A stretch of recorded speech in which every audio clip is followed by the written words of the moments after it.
Hi, everyone. Thank you so much for joining us today. My name is Justine Allenbach with the Center for Housing and Health. I'm just going to give everybody a couple more minutes to join the webinar. So just hang tight and we will get started soon.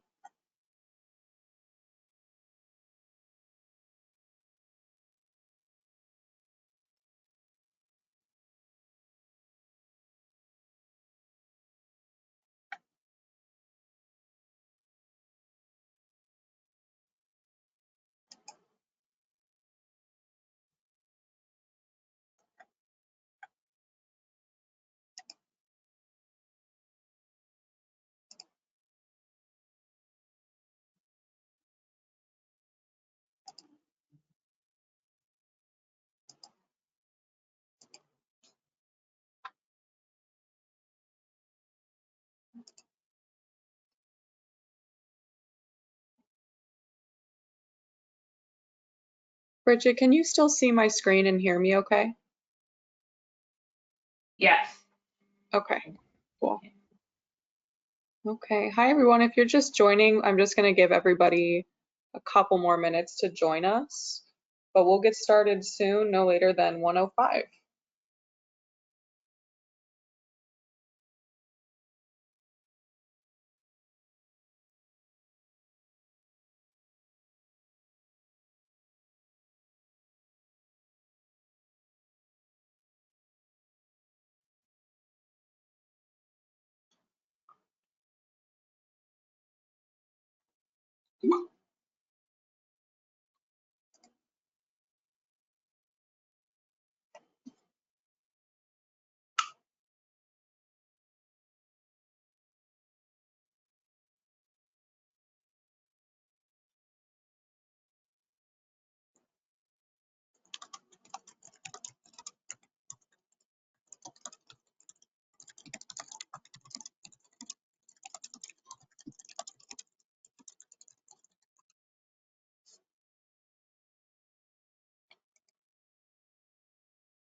Hey everyone, if you're just now joining, we're going to get started in just a few minutes. I'm just going to give everyone a little more time to join, and then we'll get started.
Hi everyone, if you're just now joining us, my name is Justine with the Center for Housing and Health. We'll get started here in 1 minute. I'm just going to give everyone a little more time to get going, to join us.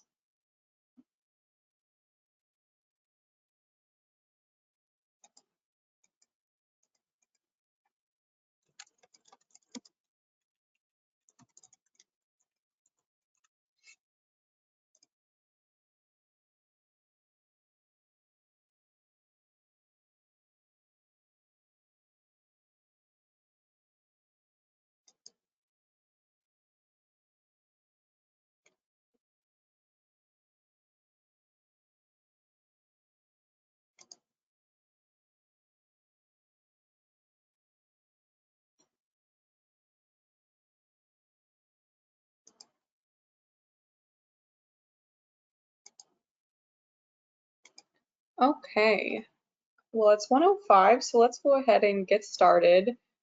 Hi, everybody. Thank you for joining us this afternoon. My name is Justine Allenbach with the Center for Housing and Health.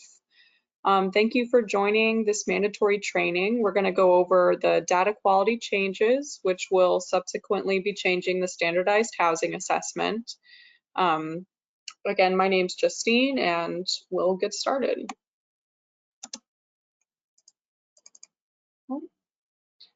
Again, my name is Justine Allenbach. I am the Coordinated Entry Specialist with the Center for Housing and Health. I work with Ben Darby, who some of you may know, and I have been with the center now for about 3 months, and I've been happy to be in this role and get to know many of you so far. Just a quick recap. So we have had some information about these changes in the past few months.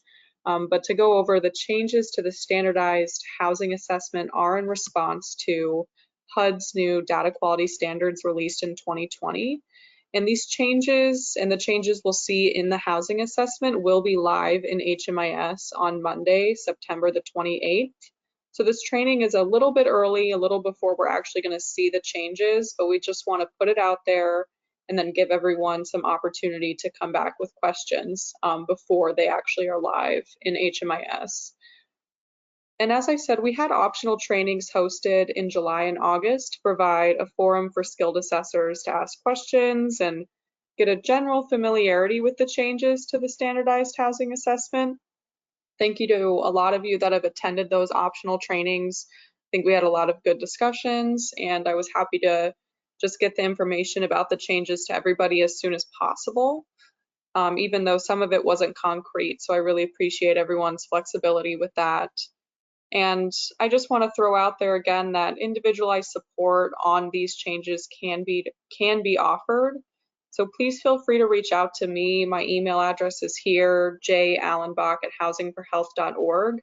I'd be happy to do a Zoom meeting or a Teams meeting with anybody individually or with your team to go over these changes if you feel like today's webinar and the subsequent training video from All Chicago doesn't feel like enough, then we can definitely go over things again.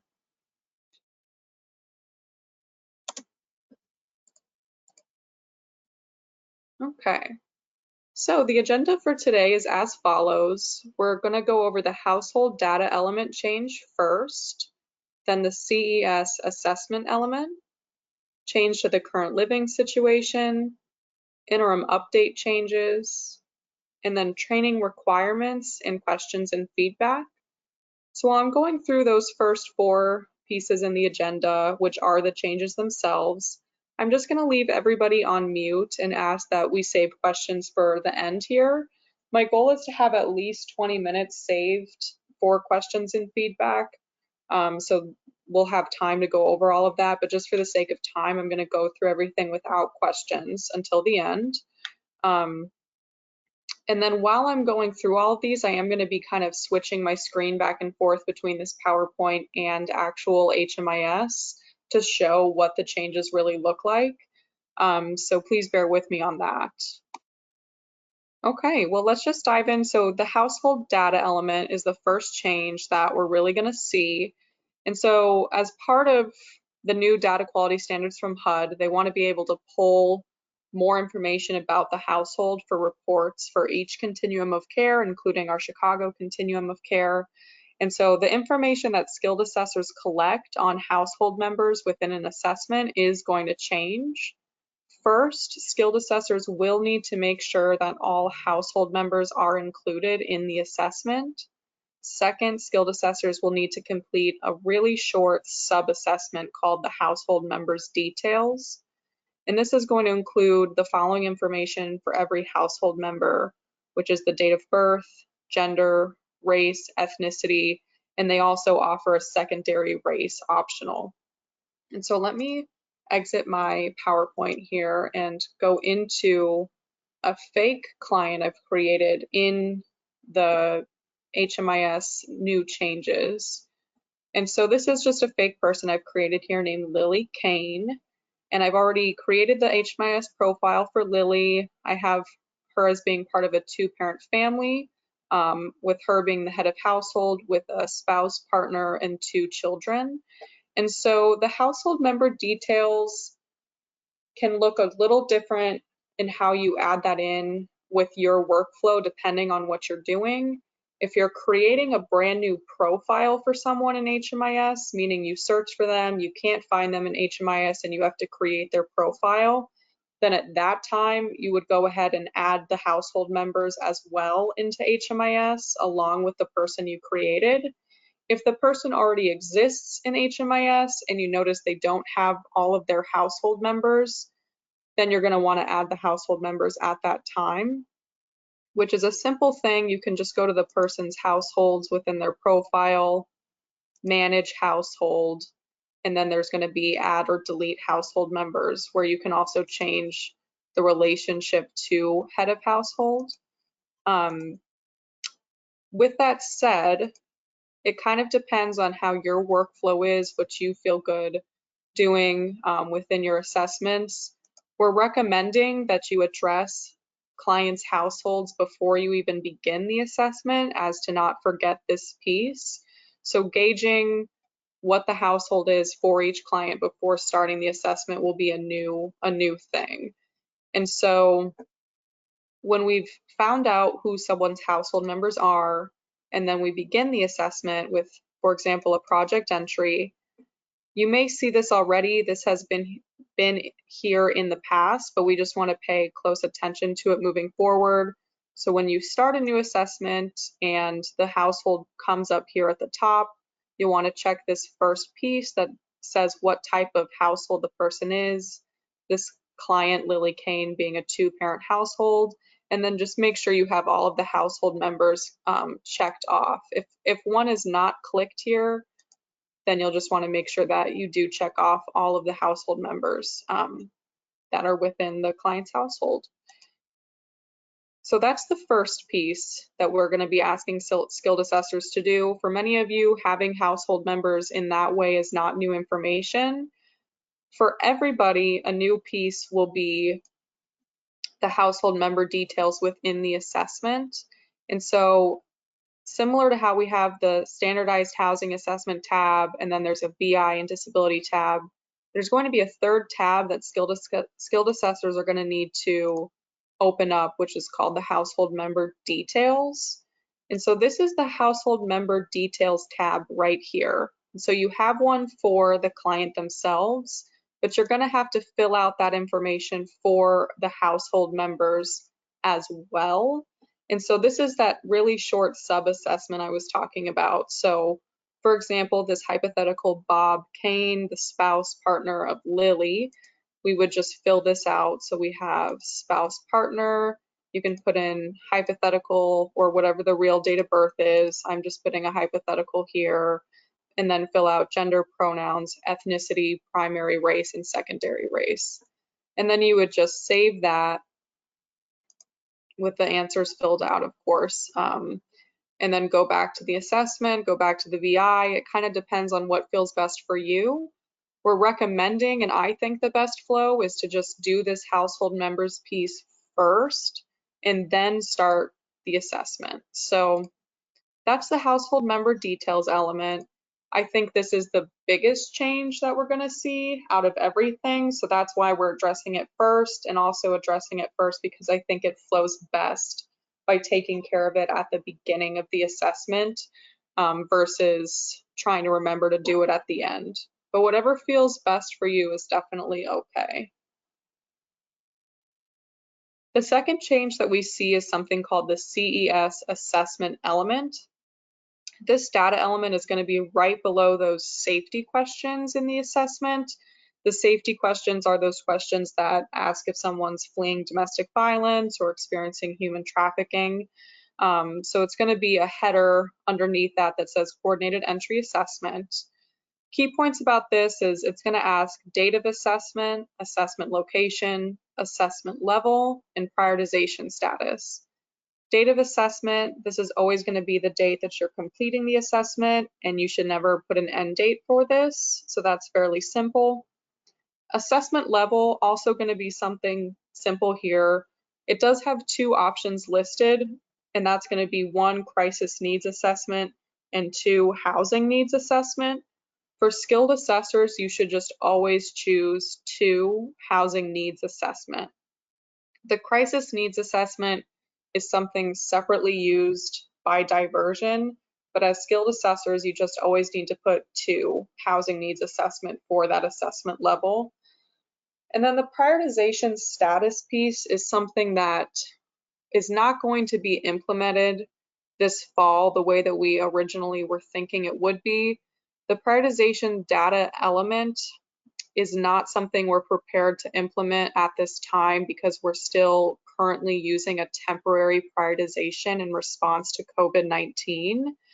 Going forward, we will be gathering more community feedback about implementing this tool. And so some of you may have received an email from me recently about an assessment work group that we're inviting skilled assessors and other members of the community to talk about this prioritization component. But for now, when you see this prioritization status question within the CES assessment element, you can just go ahead and leave that blank. We're not going to be implementing it at this time because, like I said, we're still functioning in a temporary prioritization, and we're just not really sure when we'll not be in that. So we're just going to be leaving that piece blank for now. And again, let me go into the assessment and show you guys what that looks like. So here I am in the actual assessment as it's been changed. And so this here is going to come up after those safety questions, like I mentioned, coordinated entry assessment.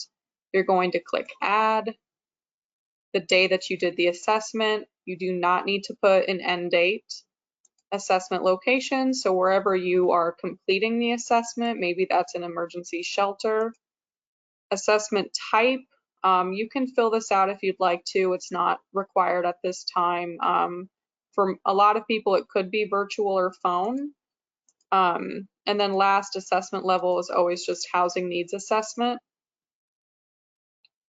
The prioritization piece is not in this tool right now. Like I said, I'm mentioning it because for those optional trainings that many of you attended, we talked about the prioritization and a prioritization table, but this is going to be on hold for a while. We're not going to implement this month. Okay, so that's the coordinated entry assessment piece. It's really there for that purpose of prioritization. We want to eventually give skilled assessors the ability to tell a client if they're prioritized for housing or not within CES.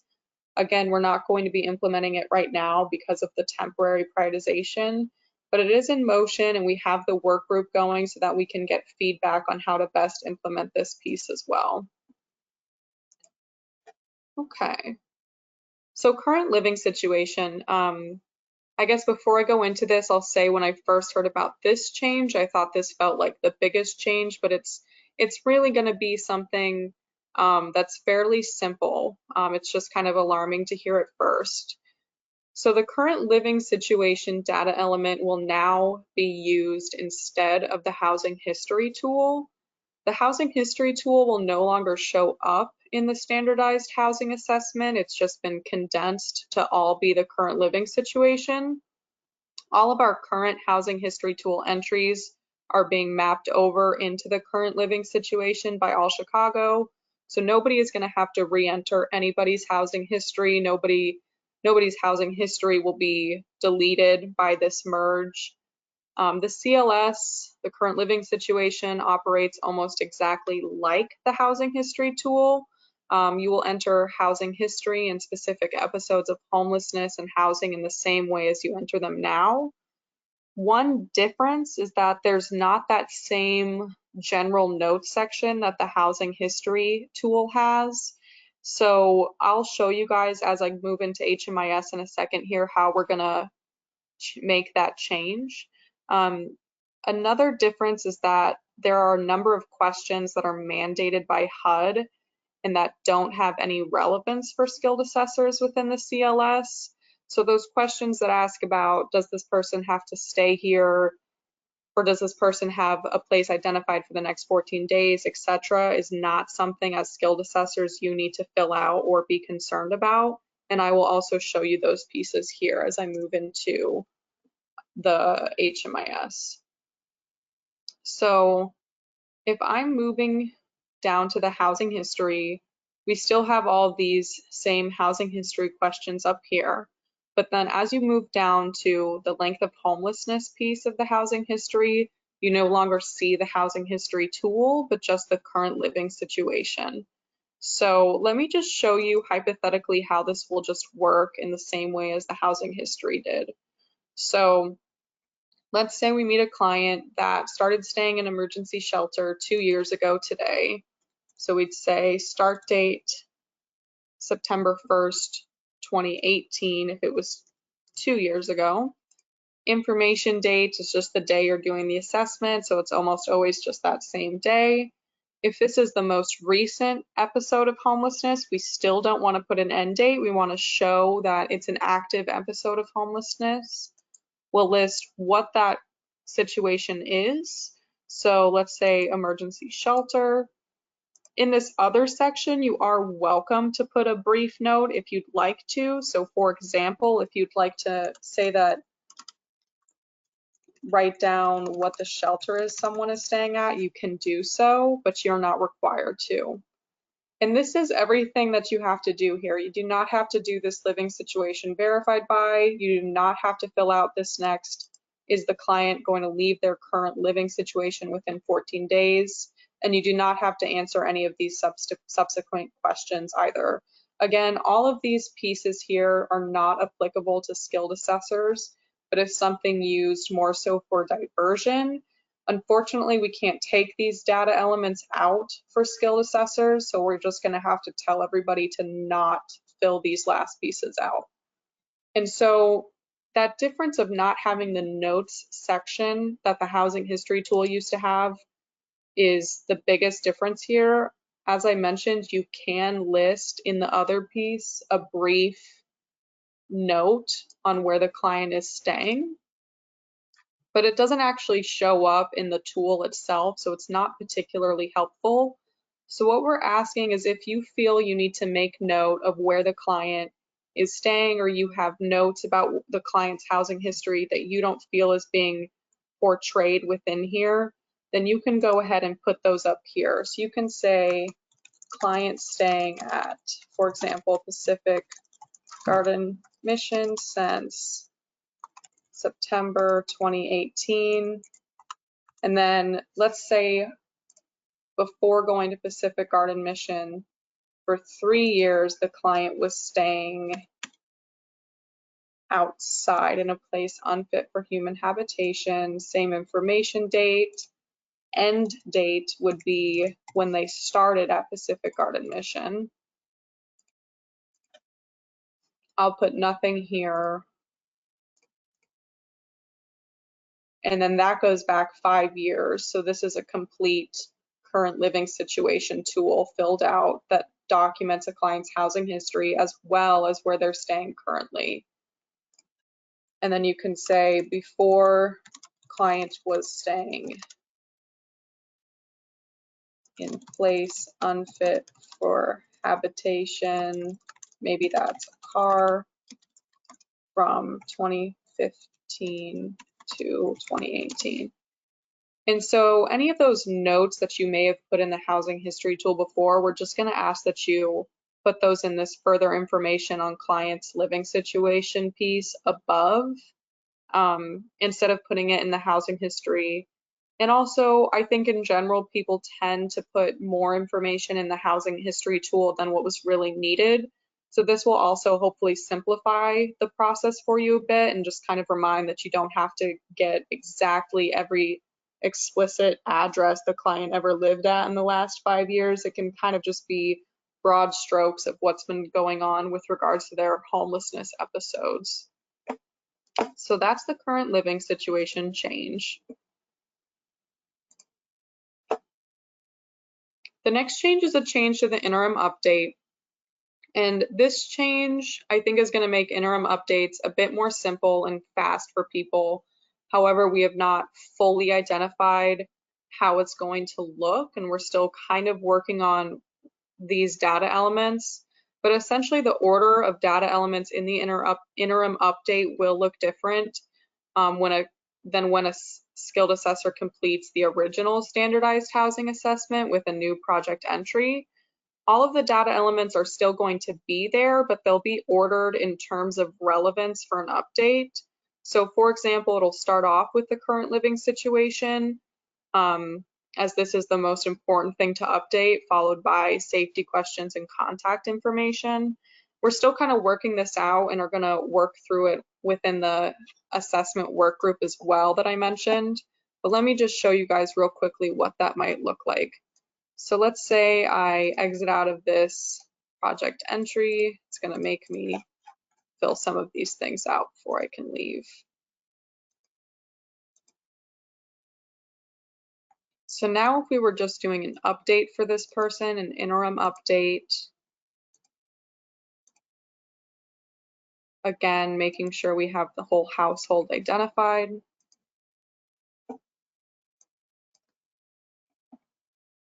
Let me show you guys how this looks different. So this is what an interim update that we're thinking for right now will look. So starting with that current living situation will show up first, followed by safety questions, and then clients' contact information.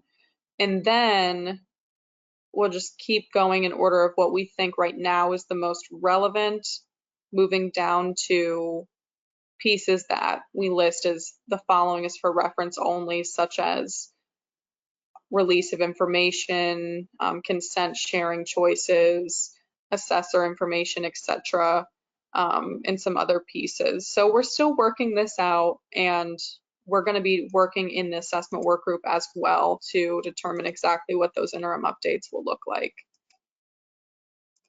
Okay.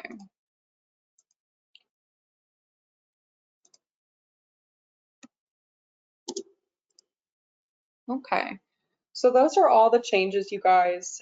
Essentially, it's 4 pieces that we're looking at that's going to change: household data element, CES assessment element, current living situation change, and a change to the interim update. The training requirements for these changes are fairly simple. There is going to be a supplemental training video provided by All Chicago this month, which we'll be sending out to everybody and making sure everyone has access to that training video, as well as a recording of this webinar. Today's training was mandatory for skilled assessors who were unable to attend today, they will be required to watch the training video and send me an email and confirmation of viewing. It looks like a lot of you are in attendance though today, which is really great. So thank you guys so much for that. And then we can move on now to questions and feedback.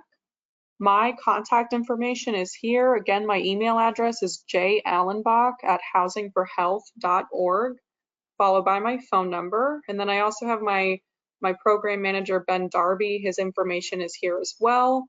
I'd say, reach out to me first because I spend more dedicated time on these elements, but you can also reach out to Ben. And so let me just take everybody off mute so that you guys are welcome to ask questions out loud. 1 second. Okay, so you guys should have control now to unmute yourselves if you'd like to just ask a question. But I am also going to be looking at our question box here. Okay, let me see. So I have one question from Derek that says, will the paper forms be updated as well? So the paper forms, like the hard copies of the assessment, yes, will also be updated. And then from Troy, I have a question that says, should we go back and add the family members to those who are currently in shelter? And the answer to that is yes. So if you are working with somebody who did not have all of the household members added appropriately, maybe the first time, then we definitely encourage you to get those household members added when you do an interim update. And then Angela is asking, will supervisors be able to access CES without being certified? I believe in the past this is what we wanted to do, and I do think that assessor or skilled assessor supervisor should have CES access. So if you are a skilled assessor supervisor and you don't have access and you would like that, which is totally fair, please just send me an email and I will work on getting that access for you. Okay. Those are all the questions that I have in our question box right now. Does anybody else have questions that they'd like to bring up? You can put that in the question box. You can feel free to just, ask your question out loud. Hi, this is Diane from the Coalition for the Homeless. Hi, Diane. Hey, Hey. so I was wondering, back when I was first trained as a skilled assessor, there was this workflow document that told you how to do the assessment, like step by step, and had pictures of the HMIS, like the boxes and everything. Yeah. Is it possible to provide something like that that has the changes in it? hmm Yeah. I think so. I think that's definitely something we can put together. When I was a skilled assessor as well, I believe that I had a similar document that I know was helpful. So yes, I can definitely put that together, and what I'll do is I'll share the document on All Chicago's website so that it's just kind of easily accessible to everybody that way. But yeah, I can definitely put something like that together.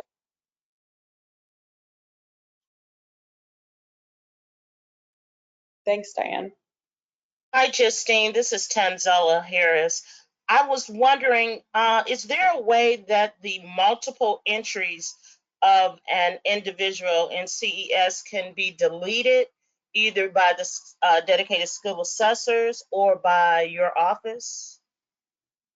Yeah, so I do know that, like, when I have noticed clients in the past that had two CES entries, then I've just always emailed the All Chicago HMIS help desk and they will merge those two CES profiles together. Um, So I should send in um, the HMIS ID as well as the question, or telling them that it's multiple entries. yes. I think that's the best approach, and that's what I've done in the past. But let me actually just follow up with HMIS first because I think that I can also just do that for you, or I might be able to just like sometimes when clients have two CES entries, one of them is really outdated and it doesn't need to be merged, but one of them just kind of needs to be deleted and I can delete those. So if it feels easier for you to just send that HMIS ID to me first, to take a look at it, then I can do that too. So actually instead, if you want to just send those clients my way first, then I'll take a look and see if we can just delete one of them. And Okay. if there's a lot of information in both CES projects, then Right. I'll ask HMIS to merge them. But if one of them can just be deleted, I think it's just easier to do that, and I can go ahead and do that. So just send them my way, and I'll take a look. Okay. Thank you. You're welcome.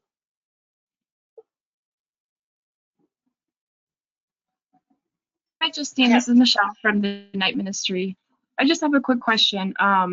Just actually looking for some clarity because my internet kind of cut out a little bit. So just on the current living situation tool, we should still be going back to the 5-year mark, similar how we did to the housing history tool. Is that right? Yes, yes. Okay. And I Okay. think I just showed it on my screen. So what I was showing is the test version of these changes so far, and it's still going to be, I think it'll be cleaned up a little bit by the time it's live on the 28th. And I think the Okay. housing history tool had a direction at the top that said make sure to go back 5 years and to not put an Mm-hmm. end to the most recent episode. And so we'll be sure to include those pieces similarly in there. But yes, it Okay. should go back 5 years. Okay. Thank you. Yeah. So, Justine, this is Tanzella again. Is there any more information that can be given to the youth that we assess What as kind of, far as other than YAS? Is there someplace else that Catholic Charities has for resources for them as far as housing goes? sure.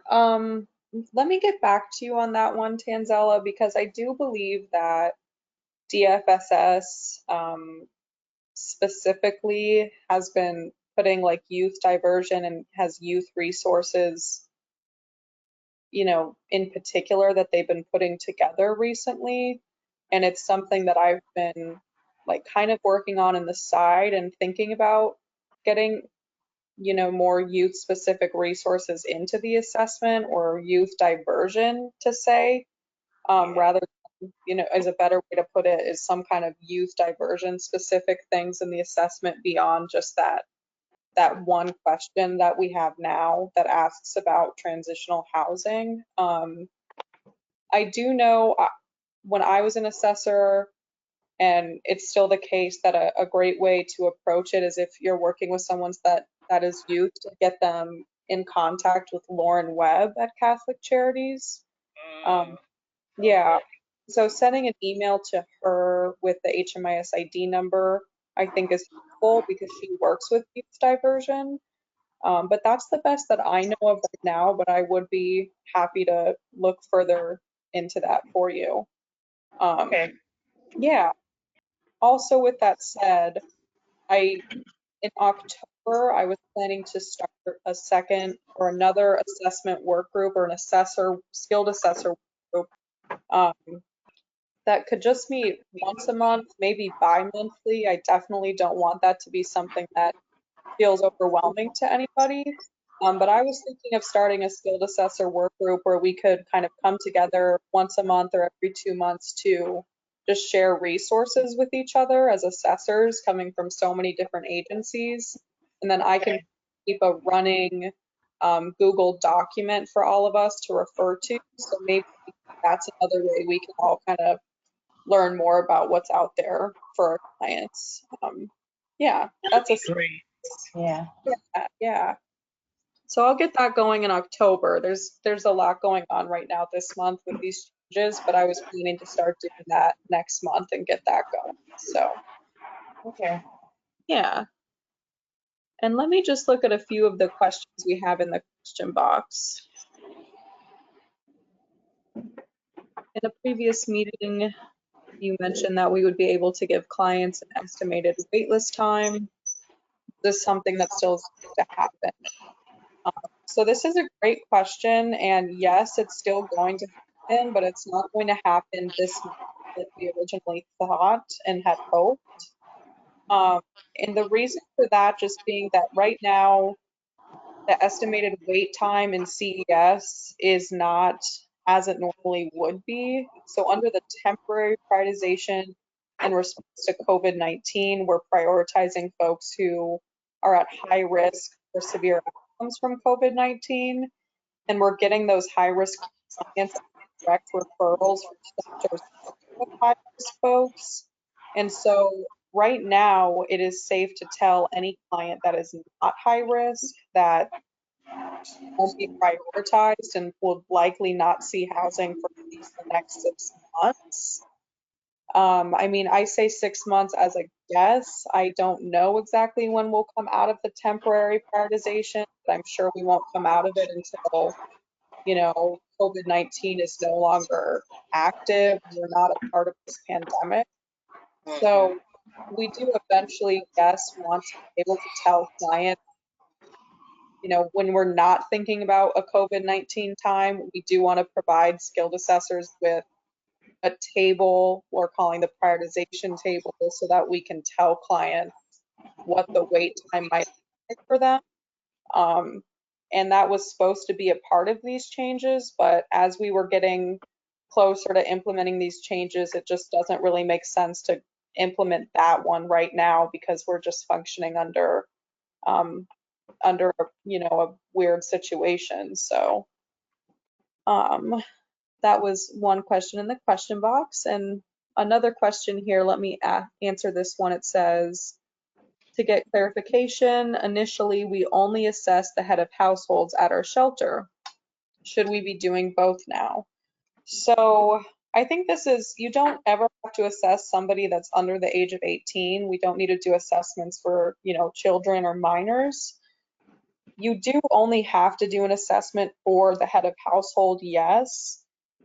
The one thing that's tough about that, yes, Doreen, I see in the question for a two-parent household, we don't know which parent would be considered more likely to receive housing through the CES system without doing an assessment.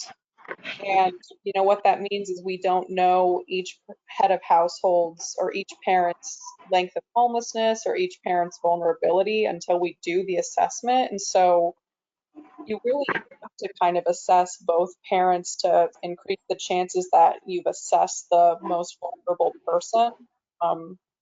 And I think that doesn't necessarily mean you always have to assess both parents, but you can just ask if it's a two-parent household, either one has experienced homelessness for longer, and whichever parent has experienced homelessness for the longest time is who I would do the assessment for.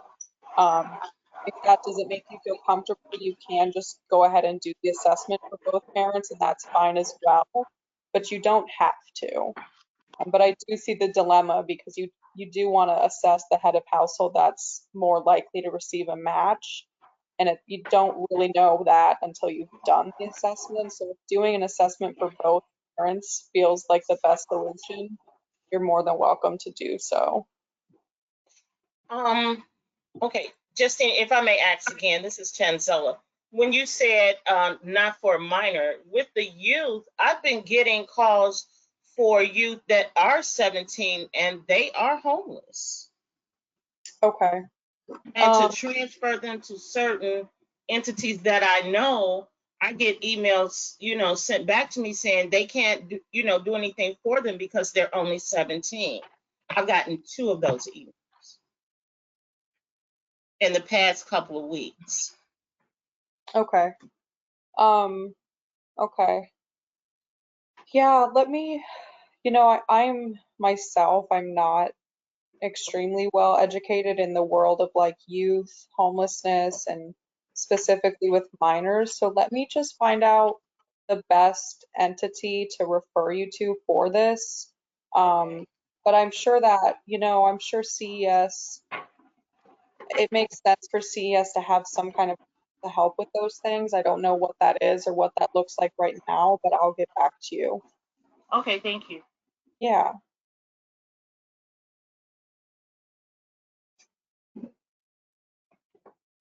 Any other questions, you guys? Thanks for a lot of really good questions. Thank you.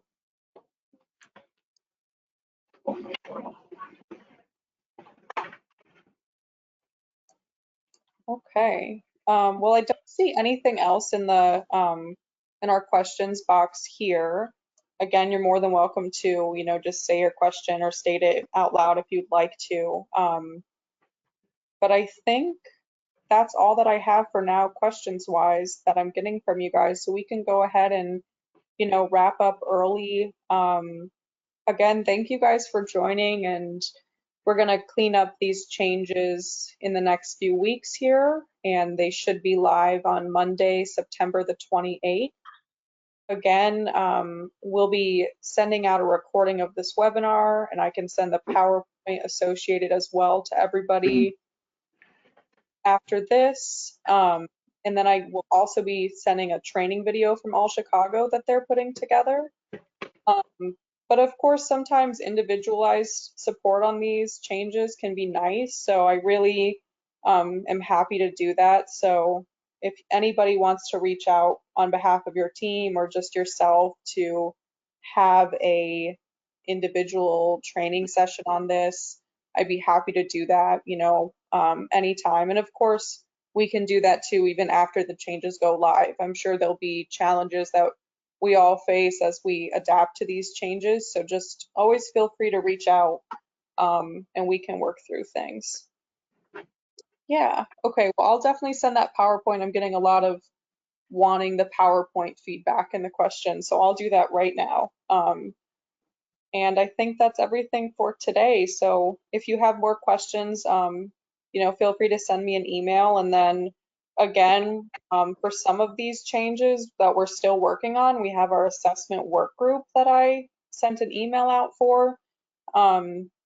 I think that's a really good opportunity to kind of get involved and share some feedback as skilled assessors about these changes. So feel free to send me an email if you'd like to be a part of that, and I can get you added to the invite. I think that's going to be next week that we're hosting the first work group meeting. So yeah, well, thank you guys so much, and I hope everyone has a restful Labor Day and continues to be well. And I will talk to you guys all next time. Thank you. Thanks, you Thank guys. you. Thank you. Thanks. Thanks. Thank you. Justine.